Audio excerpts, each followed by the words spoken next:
राधे राधे। आप सभी का आपके अपने परिवार फिजिक्स भाई राघव सर में हार्दिक स्वागत है, हार्दिक अभिनंदन है। हम सॉल्यूशन चैप्टर पढ़ रहे थे और सॉल्यूशन चैप्टर में हमने लास्ट क्लास में पढ़ लिया था द्रव द्रव विलयन का बाष्प दाब, लिक्विड लिक्विड सॉल्यूशन का वेपर प्रेशर या vapour pressure of liquid liquid solution. आज हमारे पास जो नेक्स्ट टॉपिक है इस चैप्टर का चलेगा, वो चलेगा ठोस द्रव विलयन का बाष्प दाब या vapour pressure of solid liquid solution. ठीक है।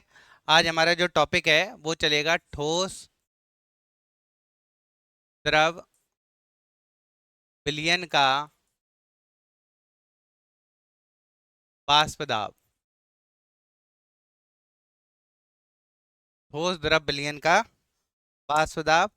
और इस ठोस द्रव विलयन के बाष्प दाब को हम लिख सकते हैं वेपर प्रेशर ऑफ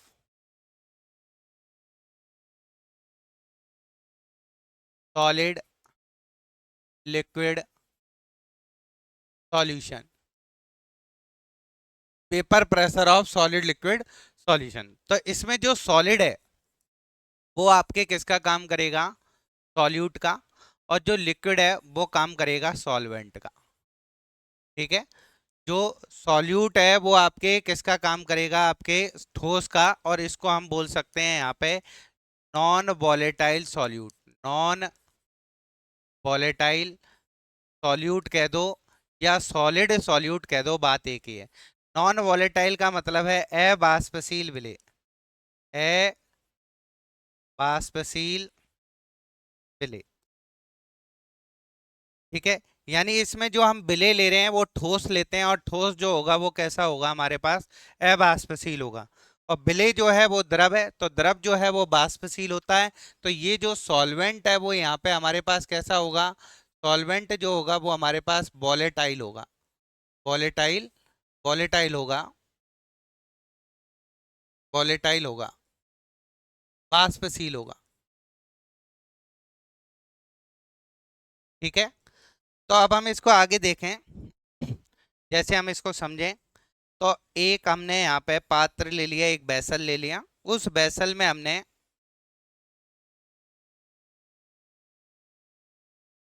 सॉल्वेंट ले लिया।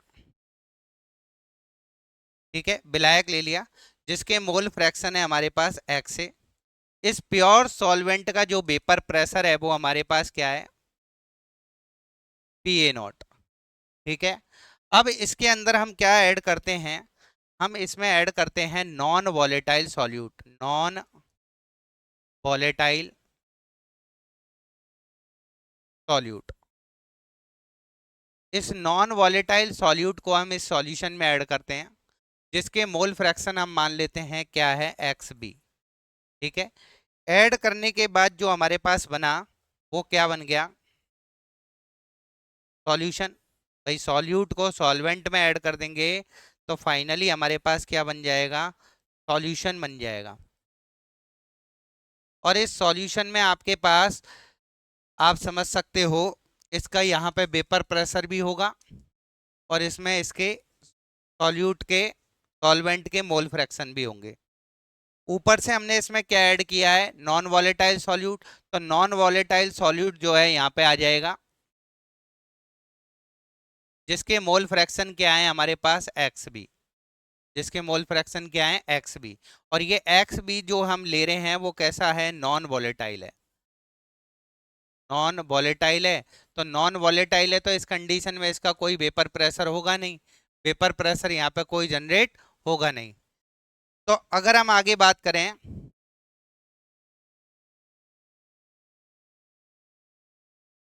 यहाँ पे जो वेपर प्रेशर जनरेट होगा वो वेपर प्रेशर ओनली किसका होगा? सॉल्वेंट का। सॉल्वेंट यानी विलायक का केवल क्या होगा? बाष्प दाब होगा। विलायक का बाष्प दाब होगा। विलयन का, विलयन के अंदर विलायक का बाष्प दाब होगा, और विलायक का भी कैसा होगा? आंशिक बाष्प दाब होगा। कैसा होगा? आंशिक बाष्प दाब होगा। Partial vapour pressure of solvent, या सॉल्यूशन का भी बोल सकते हैं, क्योंकि सॉल्यूशन में केवल किसका आएगा?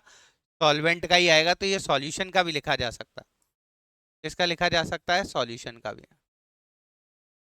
अब आपसे पूछा जाए कि पीए नॉट और पीए में से किसका वेपर प्रेशर ज्यादा होगा, यानी शुद्ध विलायक का वाष्प दाब ज्यादा होगा या विलयन का वाष्प दाब ज्यादा होगा। तो हम देखते हैं शुद्ध विलायक का वाष्प दाब विलयन के वाष्प दाब से ज्यादा होता है। प्योर सॉल्वेंट का वेपर प्रेशर सॉल्यूशन के वेपर प्रेशर से क्या होगा, ज्यादा होगा। अब आपसे पूछा जाए ऐसा क्यों हो रहा है, तो इसके पीछे कारण क्या है। जब हम इसमें नॉन वॉलेटाइल सॉल्यूट को ऐड करते हैं, नॉन वॉलेटाइल सॉल्यूट को ऐड करते हैं, तो आप पहले देखते हो जब ऐड नहीं किया था उस समय ये पूरी सरफेस की जो लेयर है वो सॉल्वेंट की, और सॉल्वेंट कैसा है, वॉलेटाइल है, बाष्पशील है, तो ये वेपर में कन्वर्ट होगा और इसके द्वारा वेपर भी ज्यादा बनेगी और वेपर प्रेशर भी क्या होगा, ज्यादा होगा। जब आप प्योर सॉल्वेंट ले रहे हो तो प्योर सॉल्वेंट जो है वो कैसा है, वॉलेटाइल है, और वॉलेटाइल है तो इसकी पूरी लेयर जो है वो वेपर में कन्वर्ट होगी और वेपर ज्यादा बनेगी तो वेपर प्रेशर भी क्या होगा, ज्यादा होगा। दूसरी ओर जब हमने इसमें नॉन वॉलेटाइल सॉल्यूट ऐड कर दिया, एवासील विलेय मिला दिया, तो ये एवासील विलेय के जो कण है सरफेस के कुछ स्थान को क्या कर लेते हैं, घेर लेते हैं, और घेर लेंगे तो ये सरफेस जो है वो कम हो गई, वॉलेटाइल वाली जो सरफेस है यानी सॉल्वेंट की जो सरफेस है वो कम हो गई, तो इस कारण वेपर भी क्या बनेगी, कम बनेगी, और वेपर कम बनेगी तो वेपर प्रेशर भी क्या होगा, कम होगा। और इस प्रोसेस को बोलते हैं हम lowering in vapour pressure, lowering in vapour pressure, Hindi में वाष्प दाब में अवनमन, वाष्प दाब में अवनमन। तो कह सकते हैं जब किसी विलायक में एवासील विलेय मिलाते हैं तो विलयन का वाष्प दाब क्या हो जाता है, घट जाता है। ये घटना ही क्या कहलाती है, वाष्प दाब में अवनमन। इस वाष्प दाब में अवनमन को हम दिखाते हैं डेल्टा पी से। कितना अवनमन हुआ है, तो पहले वाष्प दाब क्या था, पीए नॉट, और बाद में कितना हो गया, पीए, यानी वाष्प दाब में अवनमन क्या होगा, पहले वाष्प दाब शुद्ध विलायक का कितना था, पीए नॉट, और बाद में कितना रह गया, पीए, कमी हो गई। कितनी कमी हुई, ये डिपेंड करता है नॉन वॉलेटाइल सॉल्यूट के मोल फ्रैक्शन पर या उसकी क्वांटिटी पर। जितना ज्यादा आप नॉन वॉलेटाइल सॉल्यूट ऐड करोगे सॉल्वेंट में उतना ज्यादा वेपर प्रेशर क्या हो जाएगा, कम होता जाएगा, वाष्प दाब में क्या होता जाएगी, कमी होती जाएगी। अवनमन का मतलब कमी होती है, अवनमन का मतलब क्या होती है, कमी होती है। तो ये एक आपके इससे रिलेटेड आपके एक पॉइंट आ गया, लोअरिंग इन वेपर प्रेशर। अगर हम राउल्ट लॉ पे चलें, अब अकॉर्डिंग टू हम बात करें Raoult law, according to Raoult's law, according to Raoult's law, तो राउल्ट के नियम के अनुसार क्या होता है, विलयन में किसी घटक का जो आंशिक वाष्प दाब है, तो कौन सा था, पीए, उस घटक के मोल अंश के क्या होते हैं, समानुपाती, उस घटक के मोल अंश के क्या होते हैं, समानुपाती। तो एक बार ऊपर देखें हम, तो यहाँ पे विलयन का जो वाष्प दाब है वो केवल किस पर निर्भर कर रहा है, विलायक पर। तो विलायक का जो आंशिक वाष्प दाब है वो विलायक के मोल अंश के क्या होगा, समानुपाती, यानी पीए प्रोपोर्शनल किसके होगा, एक्स ए के। और पीए बराबर क्या होता है, पीए बराबर क्या होगा, पीए नॉट एक्स ए। ये लास्ट क्लास में हम पढ़ के आ चुके हैं राउल्ट्स लॉ से। विलयन में किसी घटक का आंशिक वाष्प दाब उस घटक के मोल अंश के समानुपाती होता है। समानुपाती चिन्ह को हटाकर उसके स्थान पर शुद्ध घटक का आपके क्या लेते हैं, हम वाष्प दाब लेते हैं। ठीक है, इसको दे देते हैं हम इक्वेशन नंबर 1 ऊपर वाली को, तो लोअरिंग इन वेपर प्रेशर वाली को, और इसको दे देते हैं 2। अब देखो विलयन में सभी घटकों के मोल अंशों का योग आपके पास कितने के बराबर होता है, 1 के। यदि मैं एक्स ए की वैल्यू निकालूं तो कितनी आएगी, 1 माइनस एक्स बी, यानी मैं यहाँ पे एक्स ए की वैल्यू यहाँ पुट कर दूं तो आपके पास जो नई इक्वेशन बनेगी वो क्या बनेगी, देखें आप, पी ए बराबर P A not 1 minus X B. ठीक है, इसको हम सॉल्व करें तो पी ए बराबर क्या आएगा, P A not minus P A not X B. ठीक है, अब हम इसको इधर ले आए, माइनस पी ए नॉट और एक्स बी को, और पी ए को उधर ले जाएं तो इसको इधर लाएंगे तो ये किसका हो जाएगा, प्लस का, P A not X B बराबर PA नॉट माइनस PA। ठीक है, नेक्स्ट हम देखें एक्स बी बराबर हमारे पास क्या होगा। तो एक्स बी बराबर हमारे पास क्या होगा, PA not minus PA upon PA not, और ये बराबर हम लिख सकते हैं डेल्टा पी के, लोअरिंग इन वेपर प्रेशर के, और ये क्या आ जाएगा, PA नॉट। तो ये हमारे पास एक नई इक्वेशन बनी, और ये इक्वेशन नंबर थर्ड, और इसे बोलते हैं हम relative lowering in vapour pressure. Hindi में बात करें, वाष्प दाब में आपेक्षिक अवनमन। ये एक कॉलिगेटिव प्रॉपर्टी हम आगे भी पढ़ेंगे, अणु संख्या गुणधर्म है। ठीक है, तो वाष्प दाब में क्या कहलाता है, आपेक्षिक अवनमन कहलाएगा। ये क्या होता है, इसकी अगर हम डेफिनेशन दें, वाष्प दाब में अवनमन और शुद्ध विलायक के वाष्प दाब के अनुपात को हम वाष्प दाब में आपेक्षिक अवनमन कहते हैं। देखो जो लिखा है वो ही हम बोल रहे हैं, वाष्प दाब में अवनमन तथा शुद्ध विलायक के वाष्प दाब के अनुपात को हम क्या कहते हैं, वाष्प दाब का आपेक्षिक अवनमन, जो कि विलेय के मोल अंश के बराबर होती है, जो कि विलेय के मोल अंश के बराबर होती है। मोल अंश कह दो, मोल प्रभाज कह दो, एक ही बात है। The ratio of lowering in vapour pressure and vapour pressure of pure solvent is known as relative lowering in vapor pressure, which is equal to the mole fraction of solute, which is equal to the mole fraction of solute। तो ये एक बहुत important आपके colligative property में से एक बनती है, relative lowering in vapour pressure. तो आपके पास एक ये ठोस द्रव विलयन का वाष्प दाब हो गया। अब इस ठोस द्रव विलयन वाष्प दाब की अगर हम बात करें, तो यदि मैं इसका ग्राफ बनाऊं, जैसे पीछे बनाया था हमने द्रव द्रव विलयन का वाष्प दाब, तो यहां हम ले लेते हैं जैसे एक्स बी बराबर 1 और X A equal to 0। X B बराबर 1 का मतलब यहाँ पे क्या ले रहे हैं हम, सॉल्यूट ले रहे हैं। कैसा ले रहे हैं, सॉल्यूट। और सॉल्यूट भी कौन सा ले रहे हैं, नॉन वॉलेटाइल। नॉन वॉलेटाइल का मतलब आपके पास कैसा सॉल्यूट है, सॉलिड। कैसा है, सॉलिड यानी ठोस। और इधर ले रहे हैं हम, यहाँ मोल फ्रैक्शन लिख देते हैं, और यहाँ लिख देते हैं हम एक्स बी बराबर 0, एक्स ए बराबर 1। यानी यहाँ पर एक्स ए की वैल्यू 1 होने का मतलब प्योर क्या है, सॉल्वेंट। यहाँ पे क्या है आपके पास, प्योर सॉल्वेंट। और प्योर सॉल्वेंट हमारे पास कैसा है, वॉलेटाइल है ये। तो वॉलेटाइल है तो इसके द्वारा वेपर बनेगी, वाष्प बनेगी, और इसका जो वेपर प्रेशर है वो हम मान लेते हैं कितना आया, PA नॉट। और धीरे धीरे हम इधर आएंगे तो आप समझ सकते हो सॉल्वेंट के वेपर आपके मोल फ्रैक्शन घटेंगे और सॉल्यूट के बढ़ेंगे, तो सॉल्वेंट का वेपर प्रेशर भी क्या होगा, डिक्रीज होगा।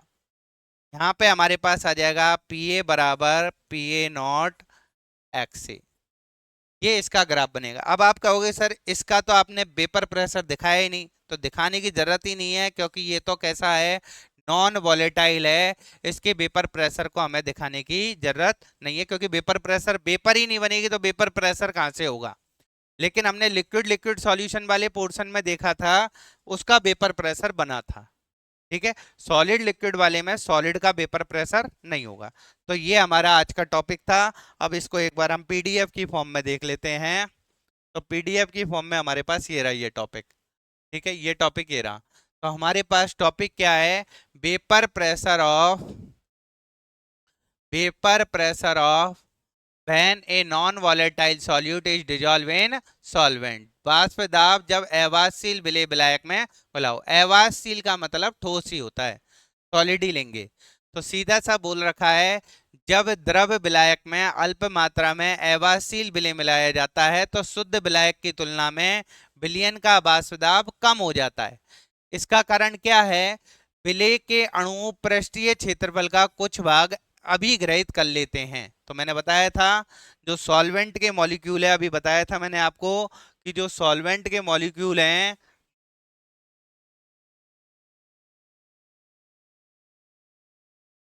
ये रहा। तो ये जो सॉल्वेंट के मॉलिक्यूल हैं सरफेस के कुछ एरिया को कवर कर लेते हैं, जिससे इसको वेपर में कन्वर्ट नहीं होने देते। तो ये हमारे पास इसने बोला कि भाई विलेय के अणु पृष्ठीय क्षेत्रफल के कुछ भाग को अभिग्रहित अभिग्रहित कर लेते हैं, तथा बाष्पोत्सर्जन केवल सतह से होता है। तो एक चीज आपको पता होना चाहिए, जो वेपराइजेशन होता है वो सरफेस से होता है, और सरफेस के कुछ एरिया को किसने घेर लिया, नॉन वॉलेटाइल सॉल्यूट ने, जिससे वेपर में कन्वर्ट होने वाले मॉलिक्यूल्स का नंबर क्या हो गया, कम हो गया, और वेपर प्रेशर भी क्या हो गया, कम हो गया। अतः विलायक के कणों की वाष्प में परिवर्तित होने की प्रवृत्ति कैसी हो गई, कम हो जाती है। विलयन का वाष्प दाब शुद्ध विलायक से कम हो जाता है, इसी को हम क्या बोलते हैं, वाष्प दाब में अवनमन।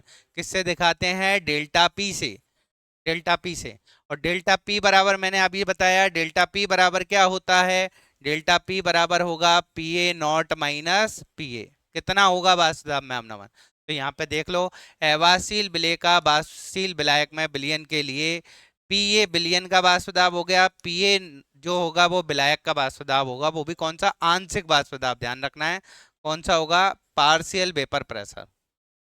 यदि विलेय के मोलंस, ये पूरा डेरिवेशन मैंने अभी बता दिया, पूरा लास्ट में ये बन जाएगा, ये बन जाएगा। और इसको हमने फाइनली ये बना दिया था आगे एक और, इसको हमने, एक मिनट,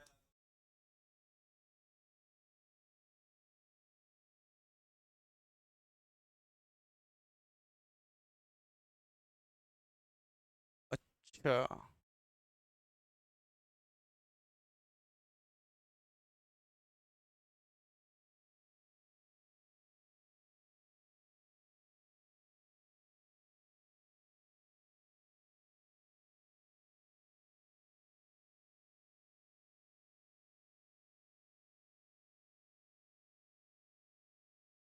अच्छा, वो पेज गायब हो गया। तो पेज में डायरेक्ट वही चीज थी जो मैंने आपको फाइनल इक्वेशन बताई थी, ये वाली है लास्ट में, और लास्ट में यही टॉपिक है आपका फाइनल वाष्प दाब का, आपेक्षिक अवनमन का, ठीक है।